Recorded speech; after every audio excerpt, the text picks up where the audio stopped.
Maandalizi kiujumla yako vizuri mpaka jana.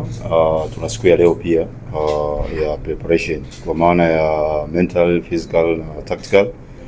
I think tumejitahidi walimu kuona jinsi gani ambavyo tunawafanya wachezaji kuwa bora kwenye hizo aspect zote. So tunatambua kwenye hayo maandalizi ambayo tunafanya, tulikuwa tunajiandaa kwa sababu ya mechi na Azam ambayo tutacheza kesho. So one of the best team ambayo ipo kwenye ligi. Tunajua umuhimu wa kuwa bora kiwanjani na kuweza kupata matokeo mazuri. So haitakuwa mechi easy kwetu na kwao pia. Kwa tunahitaji tu compete, na kwa sababu tunacheza na timu bora, basi nasi tunatamani kujifunza na kufanya vizuri kwenye timu ambayo iko bora, ina mwalimu mzuri kwenye Tanzania yetu na Afrika, on top coach ambaye yupo Azam.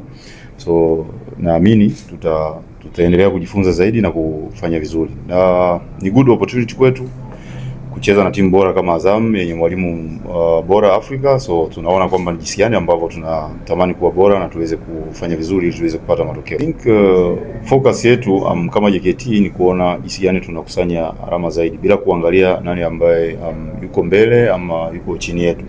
Sisi focus yetu ni kuwa better kwenye mechi na kuwa na performance nzuri ili tuweze kupata matokeo kwa malengo yale ambayo tumejiwekea. Tunajua kama Azam yuko juu yetu na tuzidi hizo point.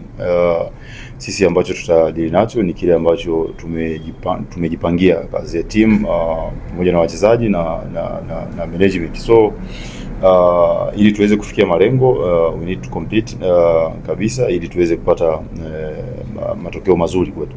Sasa hizi sisi kama wachezaji wa JKT Tanzania tumejiandaa vizuri katika mchezo wa kesho, kuhakikisha tunapigania kupata alama 3. Kwanza wako beta kwenye defense, tunajua hilo na ndio maana wameruhusu magoli machache, lakini pia sisi tuko beta sana kwenye kushambulia. Usisahau kama sisi ndio na washambuliaji zaidi ya wawili kwenye ufungaji. Kwa hiyo tumejiandaa vizuri katika hiyo position ya 3 ili kuweza kupata matokeo. Tunaomba mashabiki wa JKT Tanzania waje kwa wingi, wasichoke, wasituangushe, kwa sababu kesho tunaenda kuchukua alama 3 katika uwanja wa ugeni. Shukrani sana.